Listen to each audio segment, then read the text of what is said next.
So, dear respected Trai, dear community, I will start speaking in English. So, donc je vais parler en français, en anglais. Tout d'abord, donc les français, si vous avez besoin de traduction. So, welcome to everyone. So, today is, I don't remember which day we are. Which day?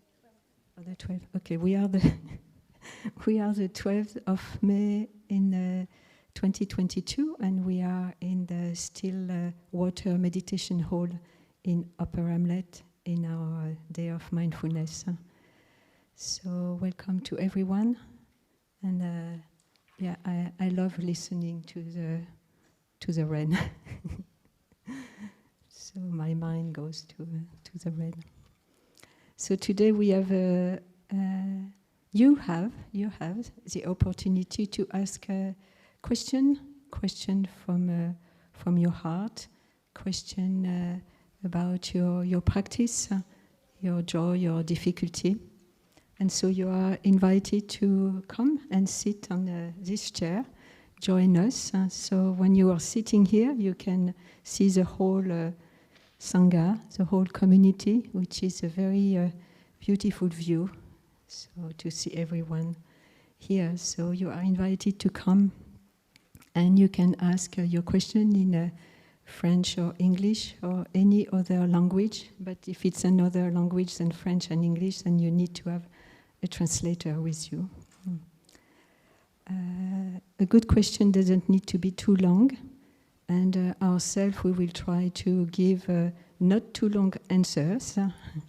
And we will try to give maybe one or two person maximum to give you an answer. So, and when I say answer, we don't really answer to your question. We just give you something from our own experience, and maybe to open for you the possibility to look from a different perspective to something which is maybe a question that you have inside of you. The other thing is, as you know, is something which we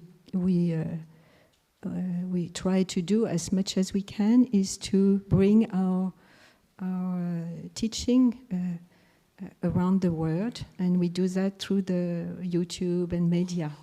And in this way, many people can have access to our teaching and our way of life.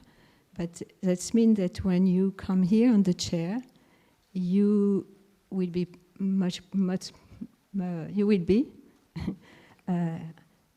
seen by many people. And so it's for you to know about it. And if you don't wish to be seen in this way, but at the same time, you have to know that people get very inspired by listening to whatever is shared. But if it doesn't something you don't want, then please, you can write your question and you can send it forward, and we'll try to answer to written question as well. But at the same time, too, you are staying here, most of you, so you're in contact with the brothers and sisters, so you can ask them questions directly too. So don't hesitate to do that as well. So, so before you ask your question, so you will come and sit, and before you ask your question, we will listen to a sound of the bell to generate the energy of mindfulness together. I hope I share everything. And maybe I will just introduce briefly my brothers and sisters. So on my left is Brother Phap. Brother Phap is speak French, and so speak English as well. And he's a very young and very engaged brother in our community, and he lives in here, Upper Hamlet or Shanghai? Upper Hamlet in here. And then on my right is Sister Trai, and Sister Trai is from Japan, and she speaks English, a little bit of French, maybe more than a little bit, but today she will answer mainly in English. and she's very engaged as well. And it's very wonderful. And then Brother Phap, and Brother Phap speak French as well and English. And he's very engaged. And so I'm very happy to be with my three young sister and my two young brothers. So I can just relax and let them speak. Oh yeah, and my name is Sister Nghiem, and I speak French as well and English. And Brother Phap and Sister Trai, they just came back from, Sister Trai was in South America for 6 weeks, and then Brother Phap was touring France with a group of brothers and sisters for a month, and they just came back. So we're very happy to be here with you this morning. So please, the chair is here waiting for you. You can queue. Yeah, if you want, you can queue. The only thing is you need make sure if you need translation, don't bring your earphone with you. So we listen to a sound of the bell first.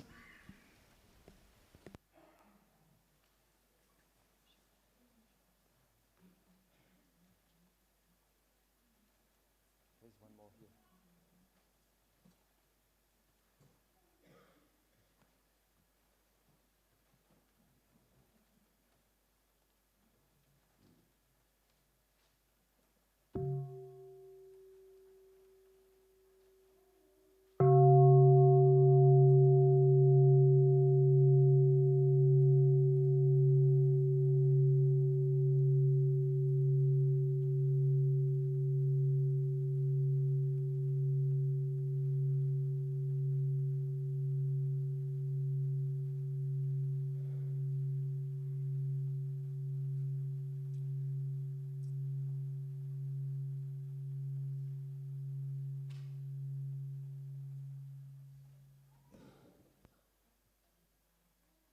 Hold it? Oh, yeah. Okay. Thank you. Dear Sangha, my name is Jana, and I have a question. If you could give advice to yourself before you became aspirant or joined the monastic life, just one advice just before you joined, what would that be? Thank you.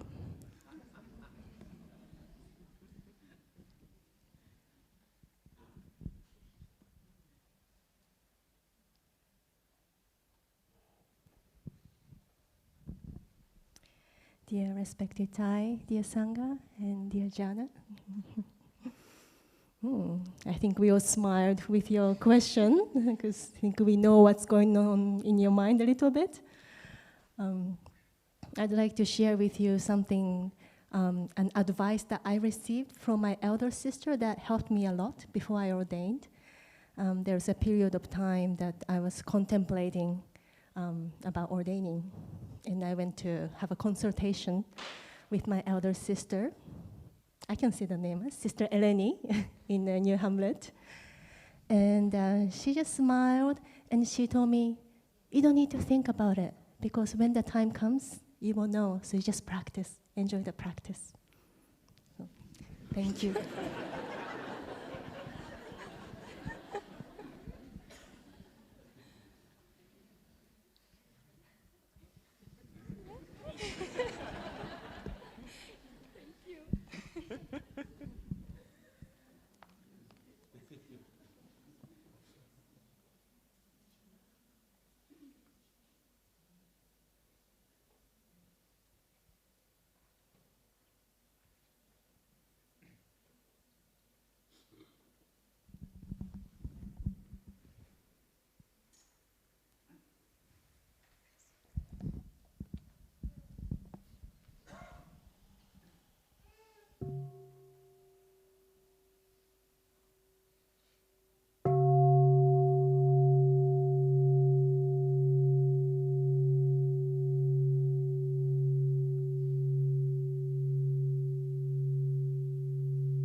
Cher Trai, cher Sangha, je suis émue.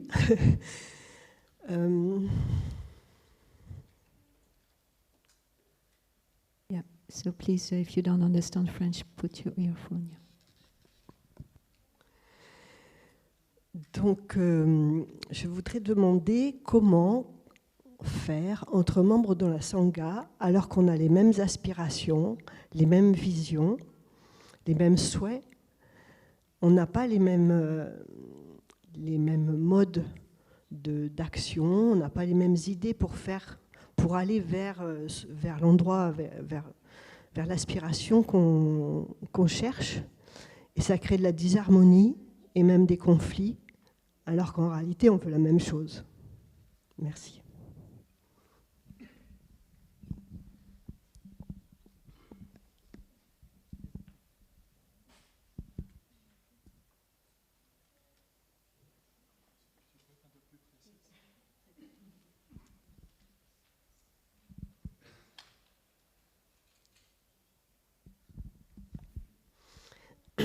Eh bien, par exemple, on a une communauté actuellement qui est juste en train de se construire, de naître, la communauté de Biran, et on a envie d'y développer des activités qui vont justement développer la communauté laïque autour du village.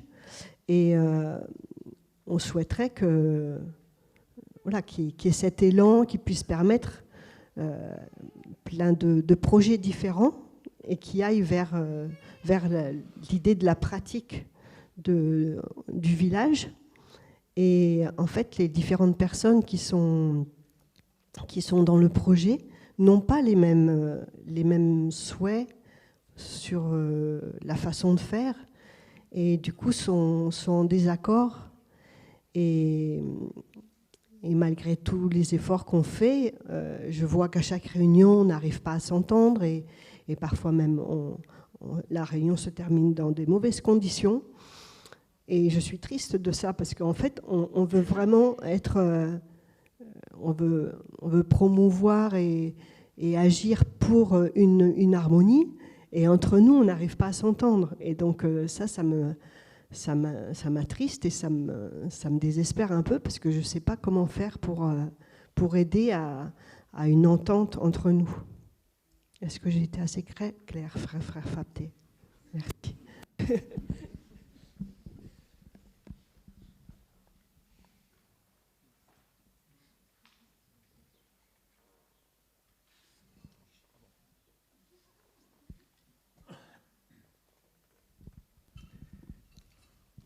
Chers amis, moi j'en ai profité pour parler français du coup.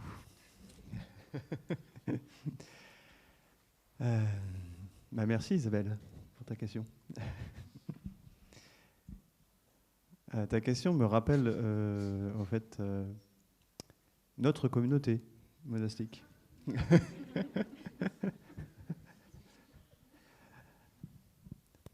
Comme ça de loin, ça peut paraître très harmonieux. Parfait, on s'entend tous. Mais en réalité, on est tous différents en fait, dans la communauté aussi. Mais effectivement, comme vous, on a un même idéal. Donc c'est comme ça qu'on est venus tous ensemble. Mais ça ne veut pas dire qu'on est forcément d'accord sur les petites choses, en particulier comment arriver à ce même idéal. Chacun d'entre nous a une histoire différente. Et donc on ne prend pas les mêmes chemins, et on n'a pas besoin de prendre les mêmes chemins en plus. On a chacun des choses à... Moi je vois que j'ai des choses à guérir en moi qui ne vont pas être les mêmes choses que d'autres frères et sœurs ont à guérir en fait. Donc c'est vraiment important d'honorer justement d'où on vient. Et pour aller vers cet idéal, on a un chemin qui nous est propre, en fait. Et donc effectivement, parfois, le fait d'avoir ses propres obstacles, les choses à guérir qui nous sont propres, fait que parfois, ça ne va pas être forcément en harmonie, effectivement, avec ce que l'autre personne a besoin de guérir elle-même. Ou peut-être qu'elle n'est pas encore prête, aussi. Donc parfois, il y a aussi ce problème, c'est qu'on n'est pas forcément prêt à regarder certaines choses qui sont difficiles en fait, en nous. Donc je vois aussi qu'il faut avoir de la patience aussi sur le chemin, les uns pour les autres. Quelque chose qui m'aide beaucoup, et là on revient un petit peu à la question d'avant, c'est la pratique. Et que finalement, le plus important, ouais, c'est de vraiment prendre soin justement de tout ce qui monte, justement quand on est en désaccord, et de regarder justement, tiens, pourquoi je réagis comme ça en fait. Donc quand j'ai suffisamment d'espace, et c'est pas toujours le cas, je vois ça plutôt comme des opportunités justement. Le fait de pas forcément être pareil. Et donc moi, c'est à chaque fois, c'est vraiment un jeu de miroir avec l'autre qui me permet en fait de voir qui je suis moi. Et donc à chaque fois que je vois que j'ai une forte émotion qui monte, en fait, c'est une opportunité pour moi d'apprendre quelque chose sur moi-même, en fait. C'est ça, vraiment. Là, par exemple, on a fait un tour, on a fait le tour francophone. Donc, c'est pas qu'un tour de France, hein, il y avait aussi la Belgique, je tiens à le préciser quand même. On a des Suisses aussi qui nous ont rejoints. Et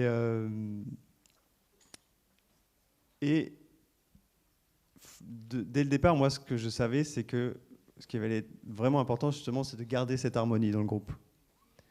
Parce que ça n'allait pas être facile. Le fait de changer quasiment, parfois de changer tous les jours en fait, d'endroit où est-ce qu'on dort, de changer de groupe avec qui on pratique, donc il faut tout recommencer dès le départ. Ça tire beaucoup hein, sur l'organisme et sur notre capacité justement de pratique. et donc on a vu les limites parce que physiquement, au bout d'un moment, on était vraiment fatigué. Donc quand on est fatigué physiquement, après, c'est plus difficile de pratiquer aussi. Mais on avait une telle aspiration justement de garder cette harmonie, de faire ça tous ensemble, qu'on a réussi quand même, avec les outils du village des pruniers, à garantir cette harmonie en fait. Donc il y a au moins deux fois où est-ce qu'on s'est réunis entre monastiques, et où est-ce qu'il y avait quelque chose d'assez difficile à partager. Mais vraiment, on a pris soin dès le départ d'avoir cette intention vraiment de pouvoir grandir en fait, de ça en fait. Et aussi, on a tous aussi de l'expérience pour savoir aussi prendre soin de nos émotions fortes quand elles montent et ne pas réagir à ce moment-là et ne pas partager quelque chose qui pourrait être blessant.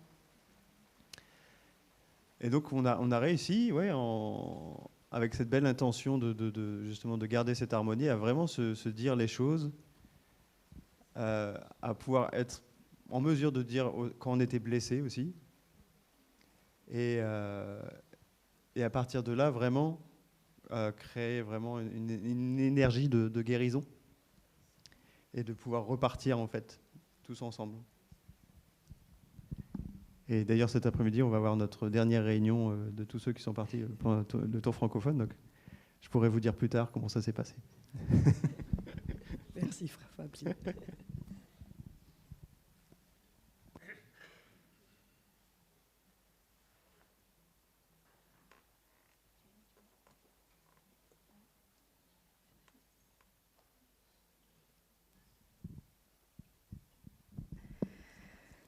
Dear Trai, dear Sangha, and just add a little bit to our brother's sharing, which was quite complete already. Just to give you a different angle. Our teacher, he's the master of Sangha building, as you know. And something that he always shared with us, with monastics, as well as when he was trying to help organizations and companies to have more harmony with each other, is the importance of playing with each other. It's something as adults we forget to do sometimes, And also as monastics, older we get in Dharma age, the only time we come together seems to be when we discuss about meetings, work and organizing retreats. But it's really important to just play together and without talking about work, because that's how we build trust with each other, to really feel that we are one as a Sangha body. So I don't know if your community has enough time to play with each other, but instead of finding ways to discuss more, I'd like to invite you to play a little bit more together. So playing can be anything, You can play sports together, you can go canoeing together, play some silly board games, have karaoke night, I don't know. Have dinner party, whatever. Just do something silly together where you can relax and laugh with each other like children. And then it's something we also try to do whenever we come together as an organizing team. Before we go into the first meeting, we try to have an outing together, a picnic together, where we can just get to know each other and enjoy each other's presence. And we find that very helpful. So, thank you.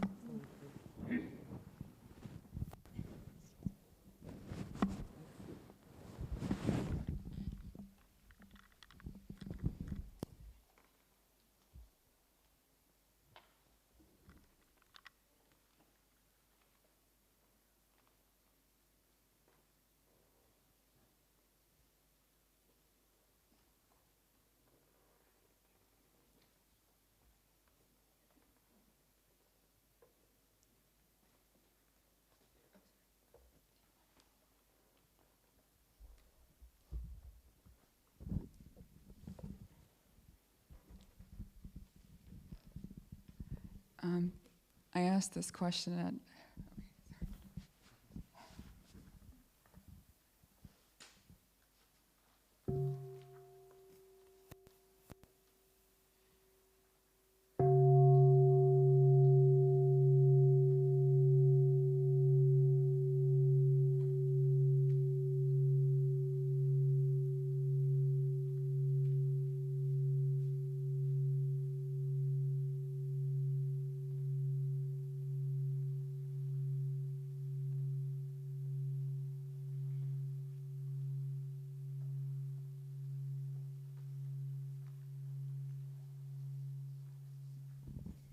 Thank you for this opportunity. I asked this question at the other, at the New Hamlet, but I feel like I'm still searching. And it has to do with the present moment and the interrelationship between the past, the present, and the future, and suffering and joy. I have a situation in my life where I experience frequent chronic pain, and in those moments, I sometimes reach out to the past to find joy and light, or imagine the light of the future, but I'm not in the present then. I'm reaching out to the other side of the moment. And then there are moments in our lives, like I was describing the moment that my father held my mother a few days before she passed of cancer.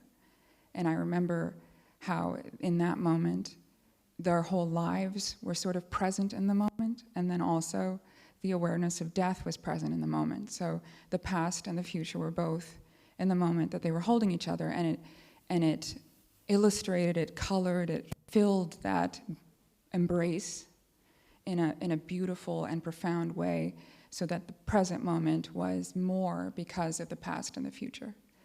And I'm wondering, like, there's also moments where you're joyful, and that joy is more intense because of the awareness of suffering in the past.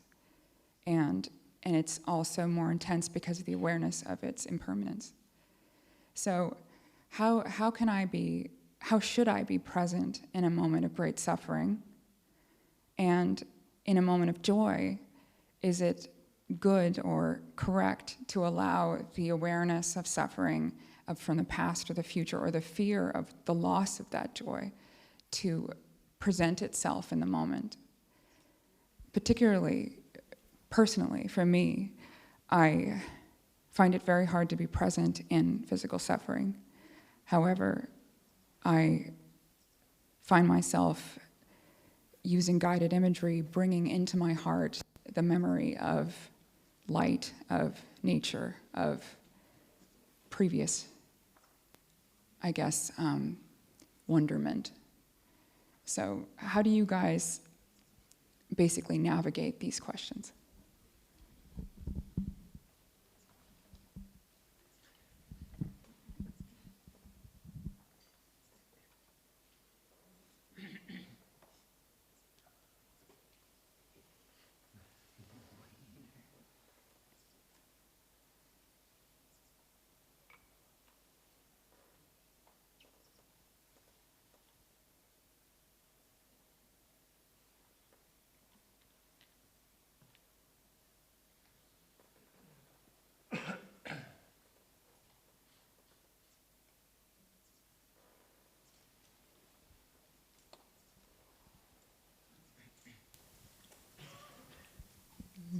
Yeah, dear respected Trai and dear friend.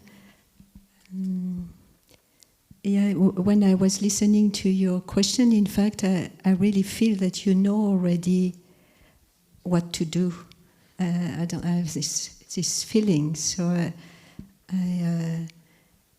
it's just is to trust what you feel, because what you share, in fact, is either in the present moment, the past and the future are. They are not separated. It's just our mind who is separating. But in fact, everything is there.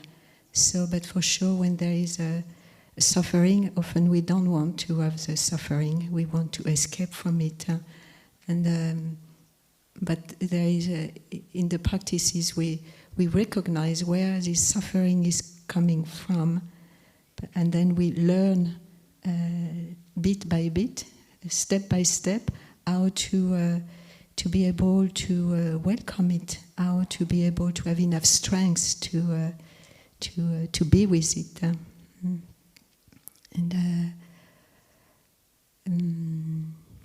But the example that you shared from your parents, it's a very beautiful example. And what you share about when you have physical pain, about looking at the nature. So it's like to give ourselves space to welcome what is happening in us. But often, what I see for myself, if I suffer, I can recognize a tendency to contract and to try to push away. But so sometimes we can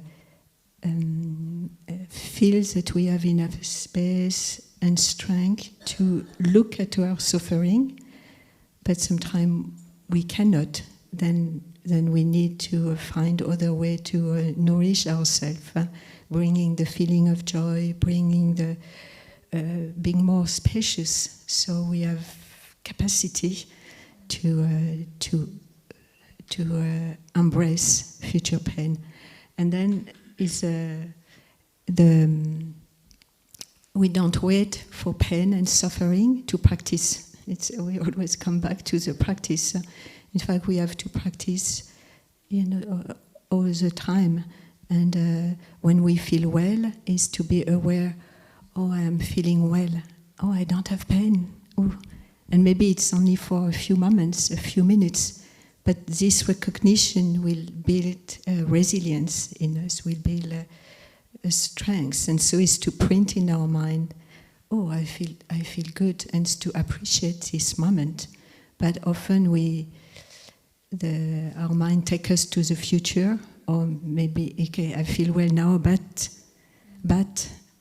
and then we already gone in the future. Then we don't really touch the present moment. So it's to really learn to come back to our breathing. Oh, I feel good.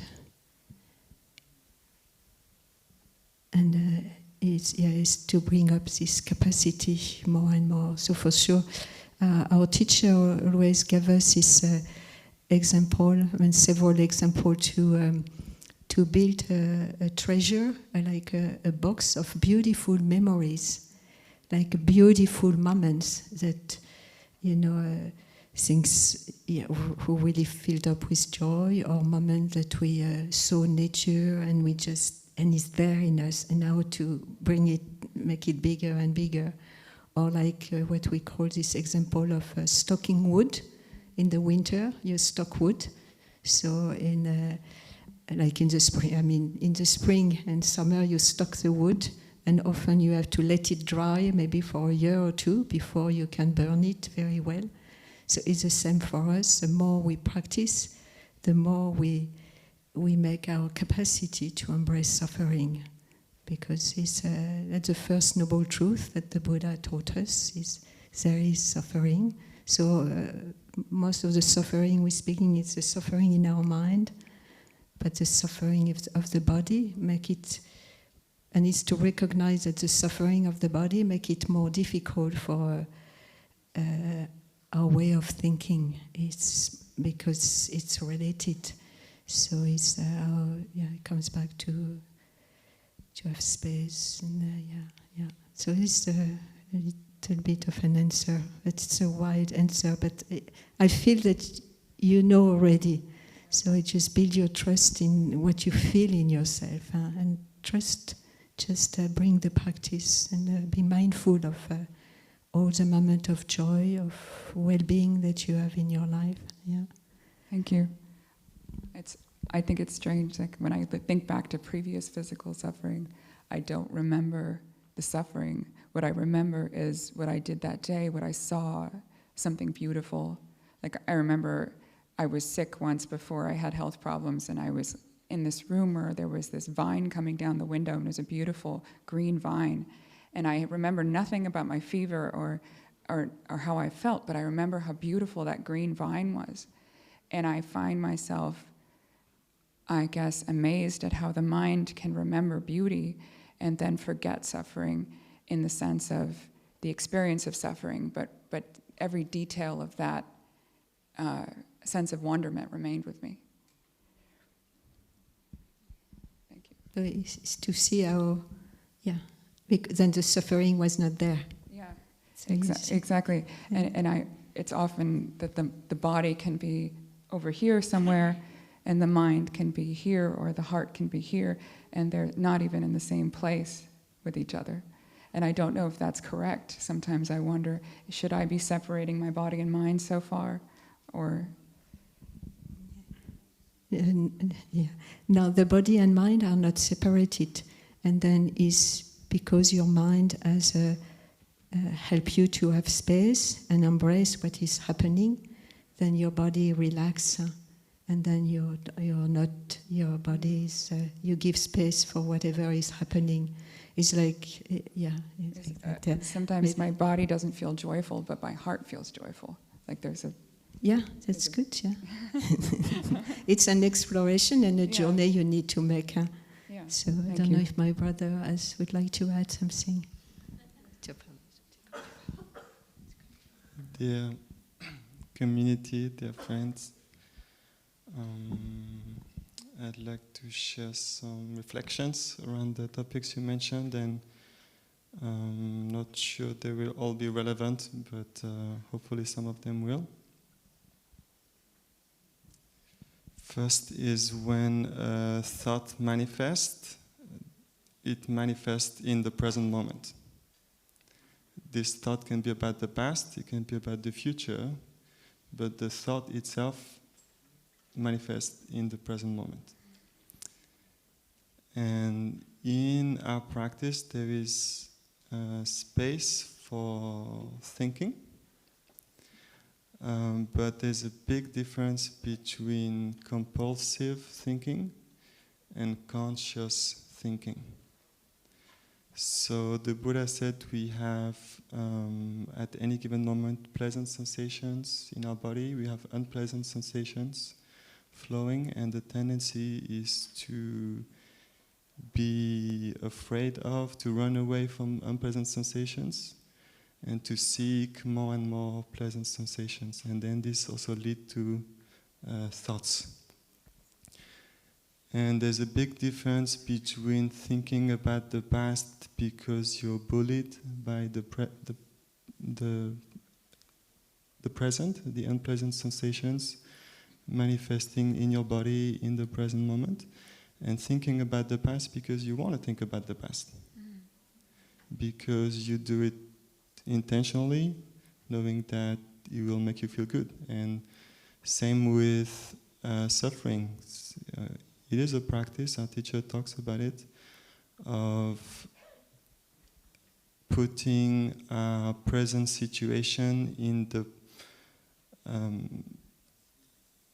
background of our past suffering, so we better appreciate what we have.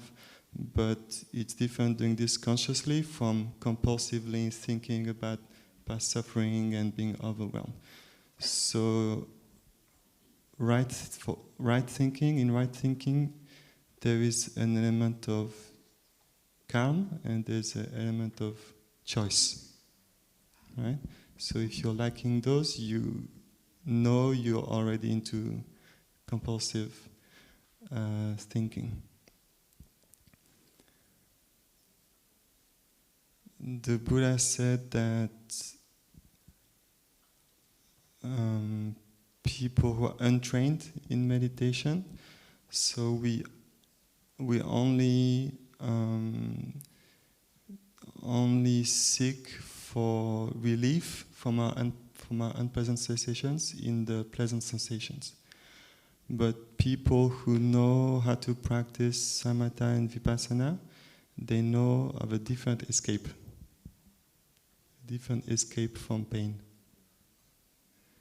So if it's not in pleasant sensation, where is this other escape from the unpleasant? It's an escape in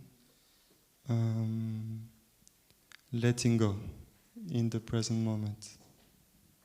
So there's a dual space of desire and aversion. There's this constant vortex, this push-pull of unpleasant run away, pleasant you run after. But there's also a space where there's less desire, less aversion, and more space. Less identification, less attachment in the present moment. And the way for us to familiarize ourselves with this space is through vipassana, the contemplations. So there are different ways of doing so, but the most common one is to look in the Buddha's teachings, is to contemplate change. So when you're not attentive, you think your pain is a very solid block. But when you say, okay, now I don't want to be too bullied by my pain, I want to look at it straight. And in the present moment, and then you see it's moving. It's a sea of sensations in the body. Pleasant sensations, unpleasant sensations, neutral sensations. It's all wave coming and crashing, coming and going very fast. There's so many waves of sensations. And so when we see that, we see it doesn't have the same substantiality that we thought it had. Right? And another thing is, these sensations, all the sensations in our body, they change according to sounds and sights and all the senses. And those objects of our senses, they depend on many conditions. They're unreliable. So if our sensations depend on so many unreliable conditions, then how can we expect sensations to always be the way we want? Right? There's never going to be a day where we only experience pleasant sensations and no more unpleasant sensations. It's not going to happen. So we can, through those contemplations, familiarize ourselves with the space where there's less duality. So we step back a bit from that push-pull vortex of getting bullied by our sensations and then going into compulsive thinking. And this space is available in the present moment. And another way to do Vipassana, for instance, regarding time, you mentioned the past and the present and the future. Also, we may have the tendency to, or we have the tendency to look at them as very substantial things, and they separate things, the past and then the present and the future. One way you may like to contemplate is by seeing how the past is still here in the present moment. All the people we thought they died, or all the things we thought were gone, they're still here in other forms in the present moment. And this present moment also doesn't have the same substantiality we think it has, because it's ungraspable, it's always changing. And the future, it will become another ungraspable present moment, and then also change. So the past is still here, the future is ungraspable, the present is ungraspable, and those three times they're interrelated. So that's also another way we may want to contemplate, to make space around our experience, so we are a little bit less bullied by the unpleasant sensations, and we find another escape, quote unquote, in the Buddha's words. And doing all of these practices of Vipassana and Samatha, it should not, of course, prevent us from doing everything we can to experience less unpleasant and more happiness in our life. We can do both at the same time. So this doesn't prevent you from taking good care of your body and eating well and sleeping on time and exercising and so on and so forth. These are not mutually exclusive at all. Actually, they support each other. So these are some thoughts. Thank you. Is it sort of like being a house with all the windows open? Oh, sorry. And then the windows. Yeah, I'll ask later. Thank you so much.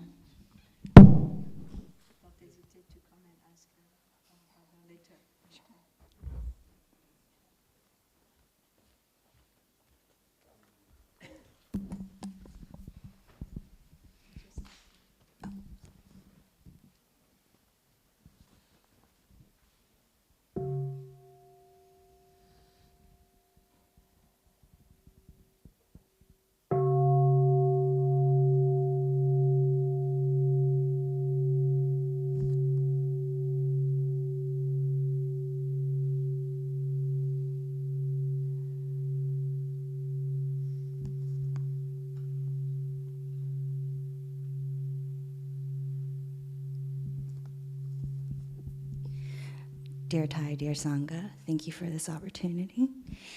My heart is racing a million miles a minute, so apologies. My question is around interfaith dialogue that can be difficult. My family is deeply rooted in their evangelical Christian beliefs. I believe I can be deeply rooted in both Christianity and Buddhism, and I can doubly, jointly belong to both. They do not share this belief, mainly because they believe we will not end up in the same afterlife. I try to refocus the conversation with them on enjoying the here and the now together, but that does not work for longer than a weekend. This issue causes everyone great suffering. What can I do?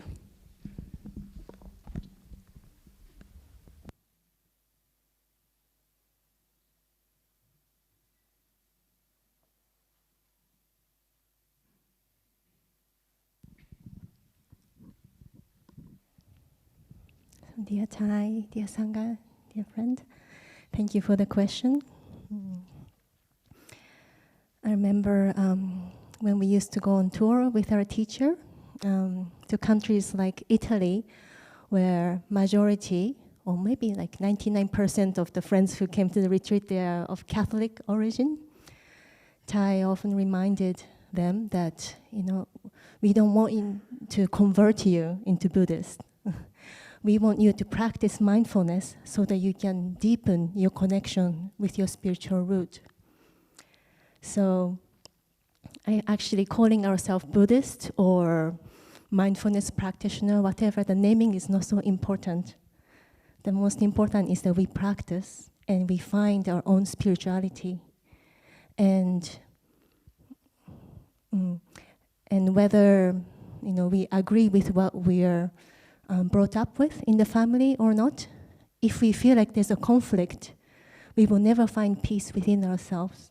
If you're trying to practice Buddhism in order to run away from the root spirituality that we have inherited from our family, there will always be some kind of disharmony in the back of our mind. So, it's up to each one of us to choose. Sometimes we need to choose, okay, I feel like this is not my tradition, I have my own tradition. And before arriving at the conclusion, it's always good to practice mindfulness so that we can get deeply connected with our ancestors and with our family, because we can never cut ourselves off from our blood family. So, and also it's very good to be skillful in our speech. When we practice, sometimes we love our own tradition. We come to Plum Village and we experience so much transformation. And we go home and we share about it with our family and friends very enthusiastically. But if they haven't experienced it, they don't really know what you're talking about. It sounds so weird, like walking slowly, eating in silence, So we need to be really skillful in sharing about our practice. And it's not so important what we share, but it's our way of being with them.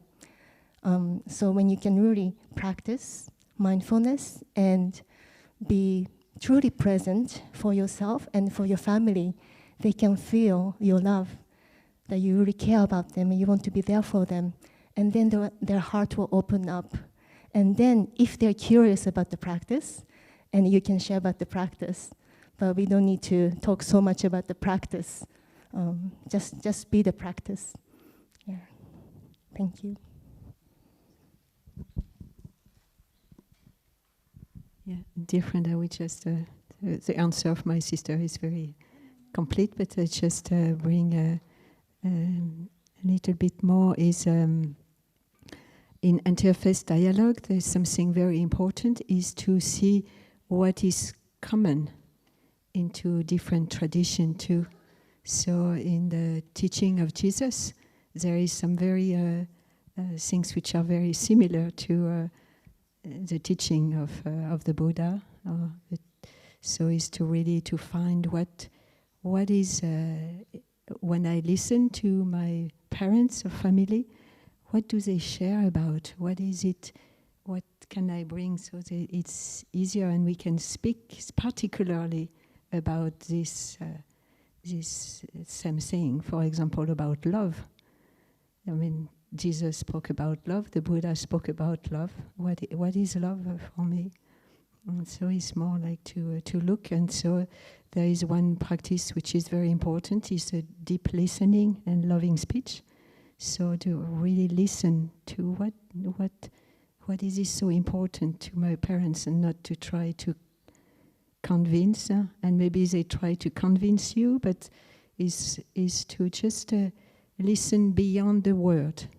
I think maybe they are worried of their daughter, maybe she's whatever happening, and because they were taught a certain way. But try to see more their heart and what beyond the word, and understand they are afraid for their daughter and things like that. So it's but try to see. So if you share together about the spiritual life or the spiritual dimension, is to see what is this common in different traditions, and there is so many things which are common. Yeah, and it's a little bit of answer. Thank you for your question.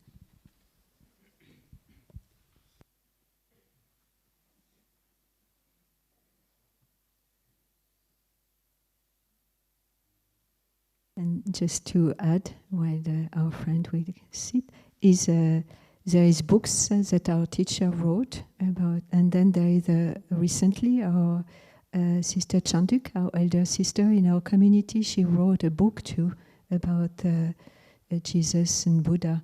The title escaped my mind. Do you remember the title? Yeah, mindfulness. Yeah, yeah. Mindfulness and Jesus and Buddha. Yeah, Jesus and Buddha walking together, something like that. Yeah, recently, so you can explore. Thank you.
Dear Trai, dear community, my heart is also pounding, and I'm wondering what it thinks will happen up here. But my question is, so much of the teaching is the non-dual nature of things. And what I experience in my sanghas at home is that the gender is still very binary. And for me, this is my first time at Plum Village, and I am surprised by what a homecoming this has been. And I know it's been painful in my sanghas at home when someone who doesn't check the box of male or female, but is within the full spectrum of gender fluid, transgender, when they don't see the entry point for a space of such belonging and homecoming. And so I'm wondering if you could give a view into the conversations or what you all see as the path ahead that has a less dual sense of gender and is more integrated and also reflecting the full range of human expression across and within gender. I hope that makes sense. I'm hoping you can give a view into that, because I feel my heart breaks that I feel such safety and belonging and homecoming here quite unexpectedly, and that there are others I care deeply for who may not feel that they don't see themselves as reflected here as I might. And I'm not sure why, but it feels like a lot of courage for me to ask this here. So thank you for receiving the question, everyone.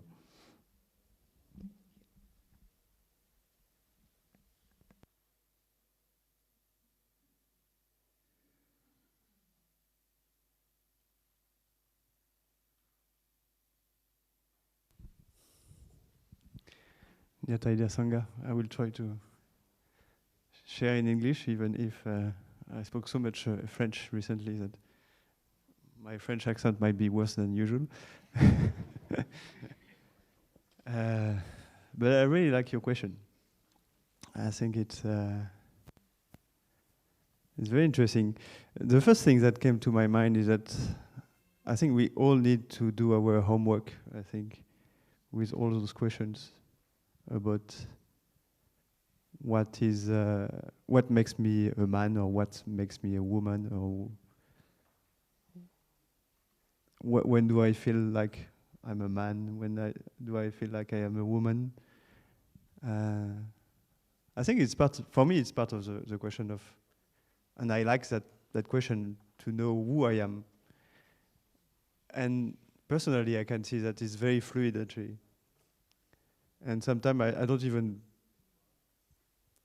ask myself or feel the need to ask the question, but yeah, sometimes maybe I will feel more at ease or I will feel at ease saying that, yeah, I can feel like a man right now, and it's okay. But sometimes I feel also what I would call also more the feminine side of me. And as a man, I know it's also a kind of a journey to be okay with that, to be okay with being more soft. Because I've been raised in an environment where it was not okay to be soft. And so I know, yeah, sometimes it can be obstacles. So and I see that for our community, it's also a journey as well, as a group. So we all need actually to, and thanks to the people who are asking questions, we have to look at those questions and start to look for ourselves. But for me, it's very clear that it starts with myself. Like, can I really ask truly to myself where I am at with that? Do I feel comfortable with that? Because if I feel comfortable with that in me, I will feel comfortable with other people, whatever gender they say they are, or whatever sexual orientation they have. It's very clear to me. I will have the space inside to just welcome them the way they are, and I will be fine. And they will feel it, I hope. Thank you.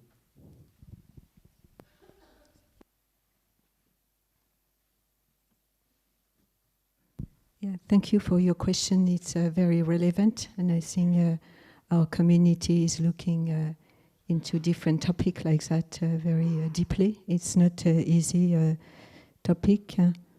And for me, I'm very grateful to our teacher, for example, Trai, who really was very aware about the woman in the Buddhist tradition. And we are very lucky as sisters to be able to be fully ordained, which in many Buddhist traditions, it's not possible for women to be fully ordained.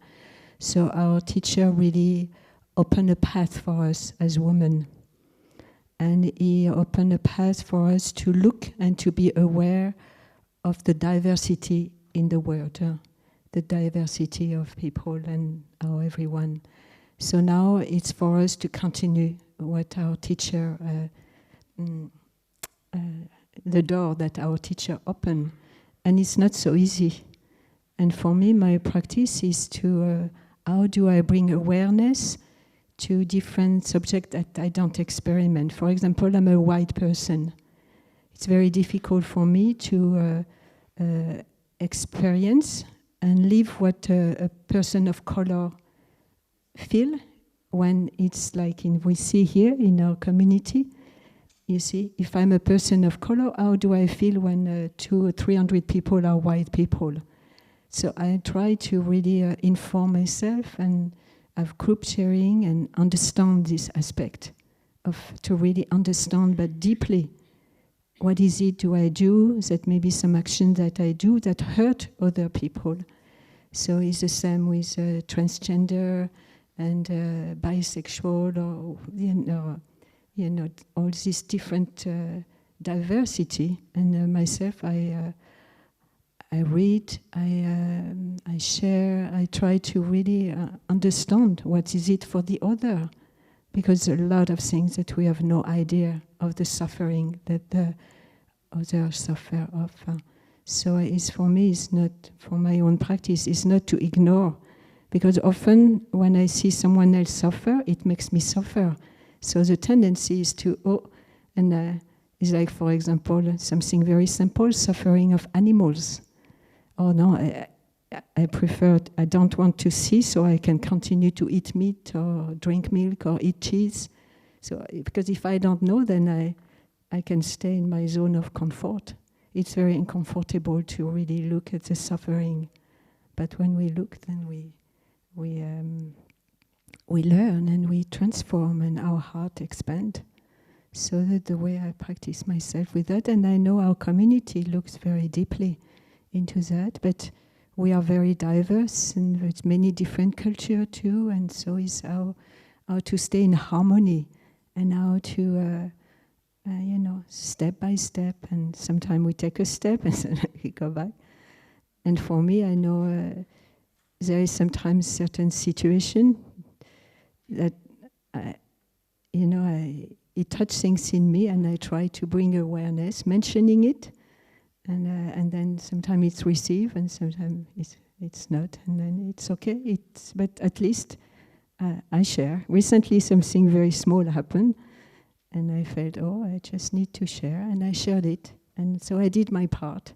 Now it's in the awareness, and like Brother Phap was sharing with you. You asked the question, so thank you very much, because this is what is like for us. Our friends help us to bring the awareness of the importance to have local food, organic food, and to really look in this direction. And our community really change and transform a lot with this aspect of the importance of buying local and of buying as much as we can organic food. Yeah. So that's the way we do in our community. So it's because of asking questions and sharing that we brings awareness to all of us. Thank you so much for your question. Thank you.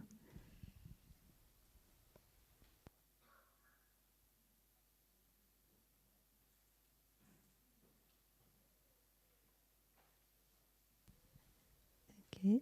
Yeah, you can come and sit. Yeah. And then first we will take the written question.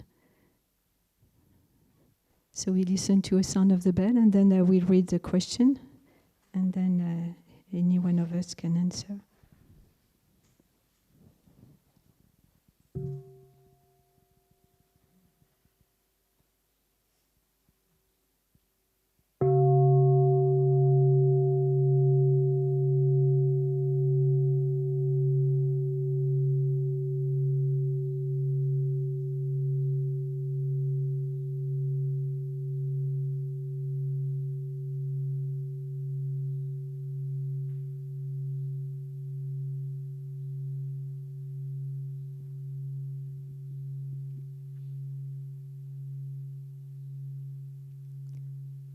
So the question is in French. We can have the dance of the earphones. La question est en français.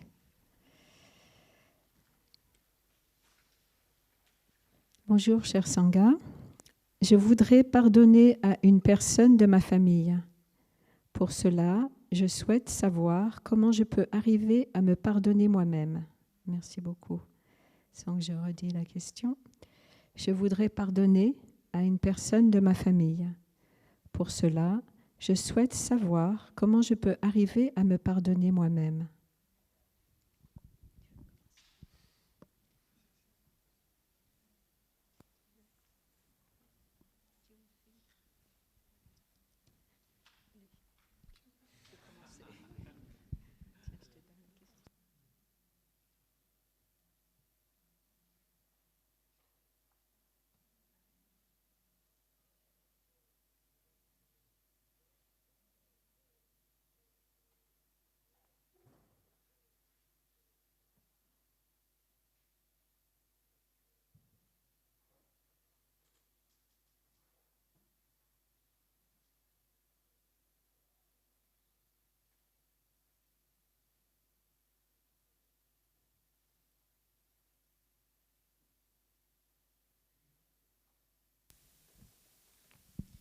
Donc merci, cher ami anonyme, pour cette très belle question.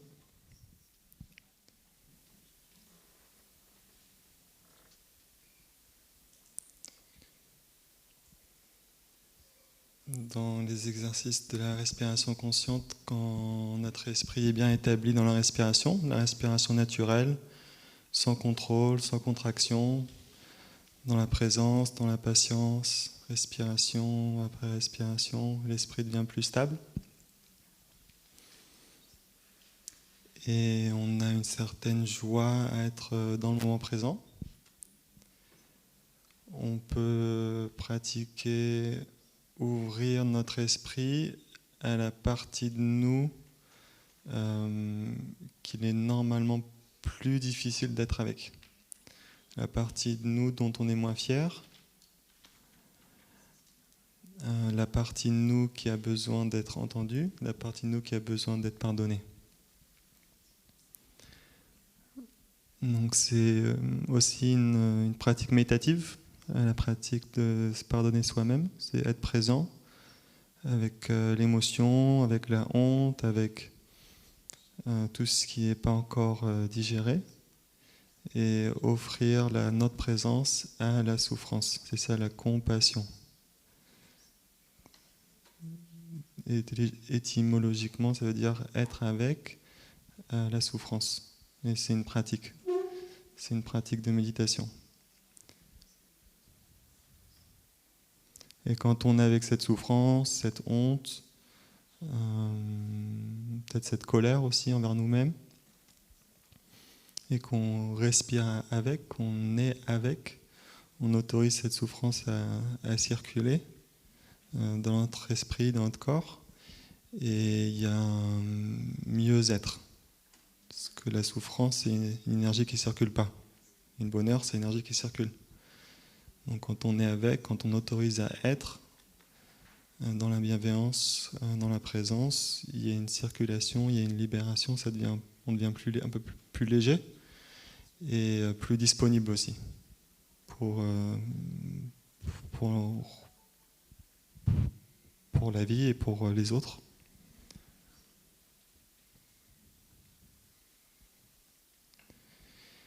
Et une autre chose qui aide à se pardonner soi-même, c'est de se rappeler qu'on a fait le mieux qu'on pouvait avec tous les outils qu'on avait à ce moment-là. Toutes les croyances qu'on avait, toute la disponibilité aussi mentale, parce que des fois on est fatigué, on est stressé, et notre capacité à répondre de façon appropriée, elle change aussi en fonction des conditions. Donc il faut reconnaître ça et contextualiser aussi nos actions et nos erreurs.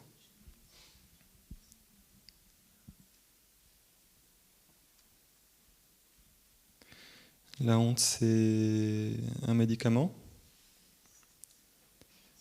On en a tous besoin. Et un monde sans honte, ce serait pas très joli. Si personne n'avait honte de quoi que ce soit, ce serait vite désastreux. Donc on a besoin de la honte, c'est un médicament. Et en même temps, comme tout médicament, on en a besoin au bon moment et à la juste dose.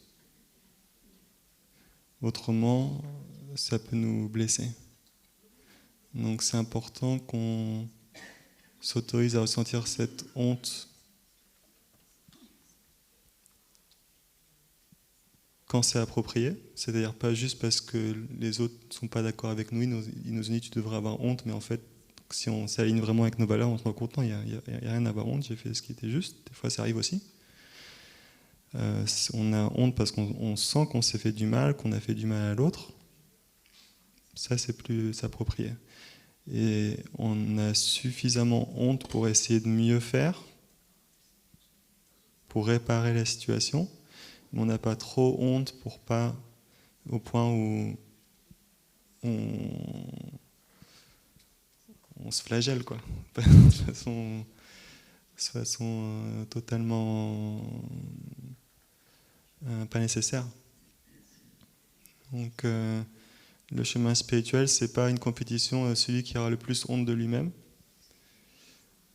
C'est pas plus on a honte et oh je suis tellement nul et il faut que je fasse mieux et toujours tout le temps dans cette honte perpétuelle. Il y a rien à gagner là-dedans. Puis c'est pas très agréable pour les autres aussi. Les gens ils ont aussi besoin de voir des gens qui ont suffisamment de confiance, suffisamment de joie, suffisamment d'espace. Mais de temps en temps, quand c'est approprié et à la juste dose, on a tous besoin de honte. Quand on s'excuse, on peut le faire aussi avec le respect pour nous-mêmes.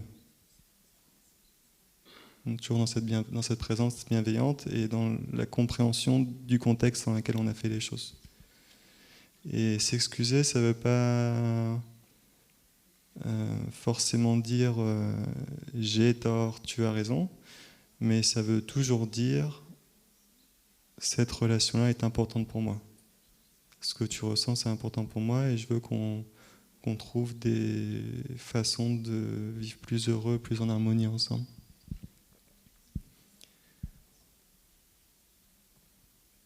Merci.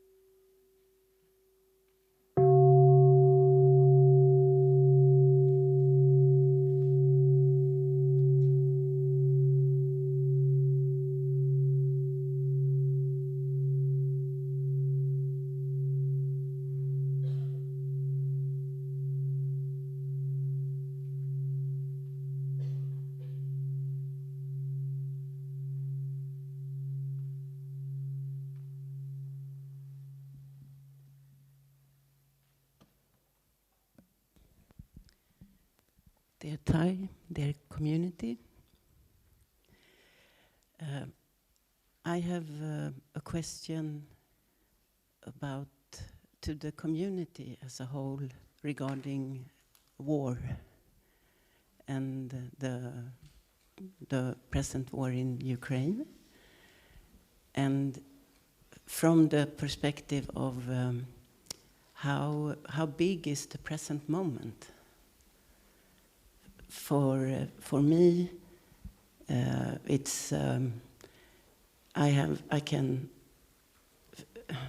worry about maybe that I can find a present moment and I can find joy and happiness there, but I also know that something is going on in this present moment that is with a lot of suffering. And connected to this question is also something about the measurement of suffering, which I know comparison is always a suffering in itself, but there is still so much in these times a measurement that is, oh, it's so horrible, the war in Ukraine right now. So if you could say something around that. So first, like what the community is perspective on it, and also the other more about how big the present moment and the level of suffering. Thank you.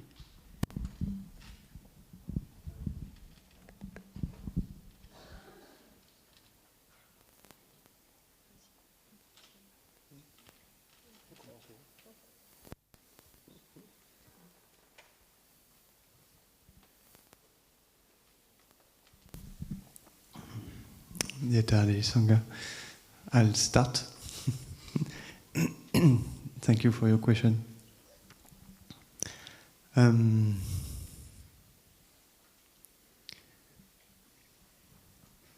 question of war, and especially the war right now,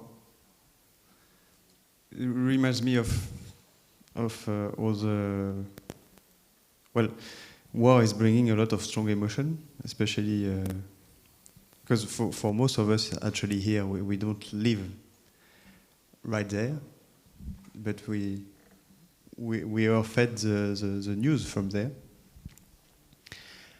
And I see that what I can already do is how I manage those news that I receive. And that as a practitioner, that's kind of my responsibility to take care of what is being fed in me, so that I'm not overwhelmed, and also because I know that, for example, if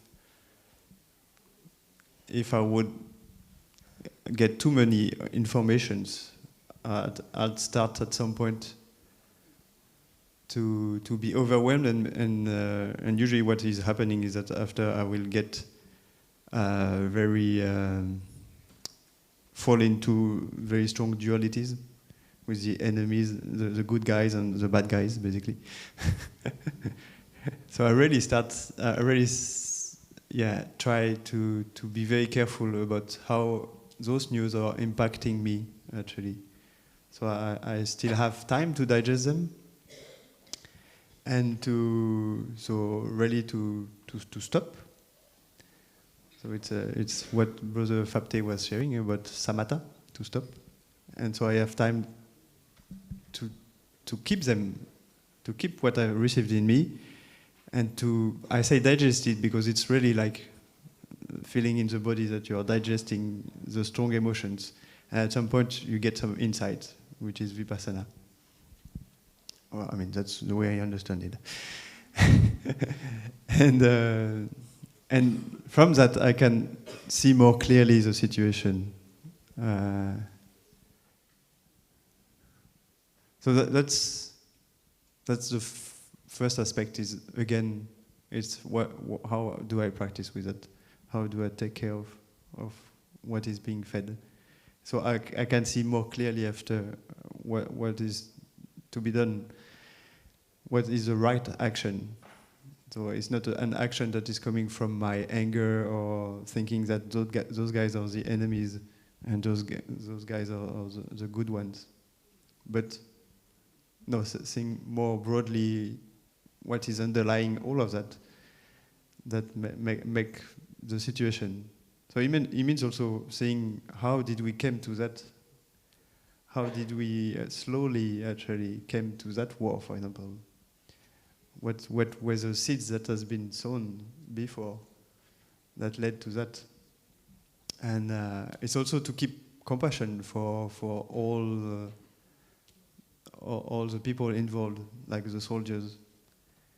That how did they come to become a soldier and to be in that situation?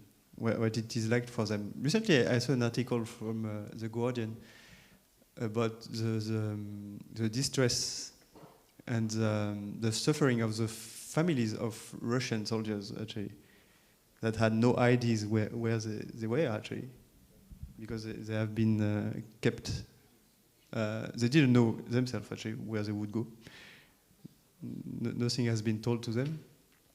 And suddenly they've been sent, and their families were very worried for them too, because they heard suddenly that there was a war and they might be there. So it's part of and that's the compassion is for me is very key. And I remember a poem by Trai when he said that man is not your enemy. So you need to take care of actually the strong emotions that make people do such acts, violent acts. But if we start to see somebody as an enemy, it's really that we really need to stop and look deeply. Because we won't be able to act the right way in that way. For me, it's quite clear. I will let my brothers and sisters add if they want.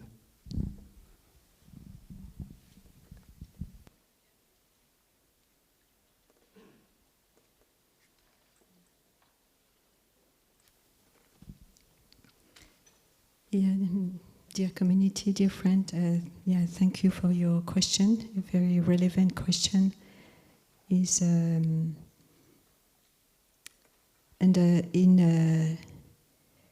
In all of us, the war resonates. I think it cannot be otherwise, because in all of us we have our ancestors, and I think all of us had ancestors who were in contact with war and the violence and the destruction and the suffering that war brings. So for sure, any kind of war brings up a lot of things in all of us. And So we are all in touch with the suffering, and all of us, we can be overwhelmed, or we kind of distract ourselves. And especially nowadays with the technology, we are so much aware of everything which is happening in the world. And when we look at the media, we are informed of everything, and we can come into either a state of total despair or a state of indifference, because it's too much. So we just distract ourselves with other things, or we can be completely submerged in the present moment with despair and nothing. So it's always coming back, practicing the way out is in. That really we have to go back inside to bring peace in ourselves. Am I in war with myself? So first is really, am I in war with? How do I look at myself? How do I speak to myself in my head? Do I feel that I'm not happy with myself and whatever? So it's really to bring, as it was said, the practice will help us to bring peace in ourselves, and this will give us a capacity to help other people, our family member, and then our people, our colleagues, and people around us, and then further, then because we have enough solidity and capacity to really help. See, what is touching me, you were speaking about what do we do in our community. In our community, we have a lot of brothers and sisters who were refugees, who were, when they were young or not so young, they had to leave Vietnam and be a refugee, be on boat, and be in refugee camp. So it's something, that there is a healing process. And I was speaking before for the other question about myself in my practice of bring awareness, and I know a lot, something that I do now, I really look into the collective trauma healing, because we are all having suffering, collective suffering as a whole humanity. And it's something to really look into our own suffering in the present moment, but the past is there in the present, and we need to be aware of it and to be able to bring healing. And so the practice of mindfulness is really what helps us to heal, and we have to do it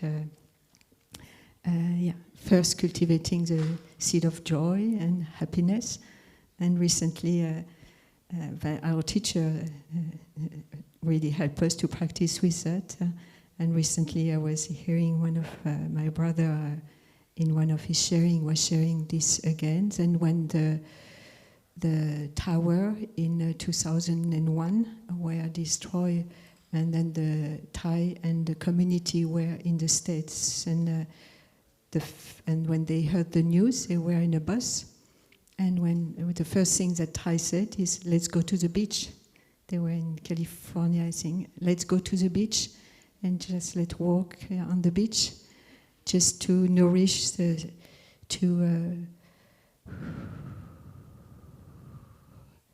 like we were speaking about, to circulate, to bring so this news can just flow, and then we have enough solidity to share, to do something. Otherwise, we speak from our anger, and then it's not going to work. And our teacher was really an apostle of peace. And if we read books in his life, and we can really see the way he did, and this, that's how to look at what's happening nowadays. And as my brothers share, is really, if we look in the past, the war happening now, all the causes and conditions, we can see it in the past. So it's just a cycle which come back until we aware. And when we will be aware, then we wake up, and then we transform. until then, it's going to come again. So it's the same with our planet. It's when we understand that we are part of Mother Earth and we will stop behaving a certain way. So it's to look deeply. Calming, looking deeply. And we transform and then we act. Is there an action within that? Yeah, so for example, our community, what we did is we looked deeply because we know our teacher in any kind of this situation will have given answer. So we wrote a letter to the President of Ukraine and Russia. A letter was wrote by the community. And at the same time, too, it was a beautiful documentary about our teacher's life that it was made public. At the same time, then the letter was released. It was sent to the two presidents, and it was released publicly, this documentary and the letter. And we do act as much as we can. You see, like hundreds of people come and practice together. We do generate an energy of peace. If you walk in your daily life, every action you do, if you do them being aware of peace, the way I move a chair, the way I hold a cup, the way I take care of people around me, if I do it with peace, as much as I can, sometimes it's very circumstance, but we do our best. And this will, the collective energy will be like this collective energy we generate together today. It's very powerful, so powerful. And that's why our teacher always encourages us to come together. Like if we walk, like we do a peace walk, it's really powerful, so powerful. We have a lot of power, we need to use it, but the good power, I mean. We have a book, our teacher wrote a book, The Art of Power. And then we have a lot of power. We can change, the world will wake up, and we need to wake up.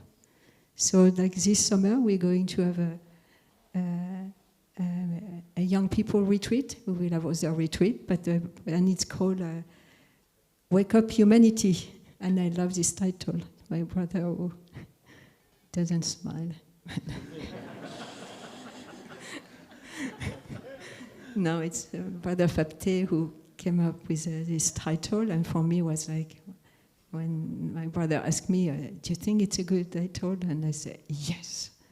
It's like, the humanity needs to wake up, and also wake up humanity, yeah, all of us, not only the young people, everyone. So let's practice together. So we're going to have a walking meditation. So like in a few minutes, so we can, as we practice walking meditation, every one of our steps, not only during the walking meditation, but when everywhere we walk, to really walk with peace, just really sending our peace energy to the world. And this is very what we can do. So we will have a walking meditation in the beautiful landscape of Upper Hamlet. And we will really generate this energy together. Every one of our steps, we can say, peace, peace, peace, whatever word. But for ourselves, so peace in myself, peace in the world. Peace in myself, peace in the world. Thank you so much. Thank you. Thank you so much, dear brothers and sisters, dear community. Thank you for being here. Thank you for the beautiful question and the beautiful answers. And so we will listen to 3 sound of the bell. And I think it will be some announcement by the Upper Hamlet and by Lisbeth too. You have something to share? Yes. Okay. Thank you for being here. So dear friends, sorry we ran out of time, but I believe Lower Hamlet also has a Q&A session on Saturday, and maybe Upper Hamlet? No? Otherwise, you can approach any monastics, and we also have Dharma sharing sessions, so you can also bring out your questions in your Dharma sharing. Okay. Thank you.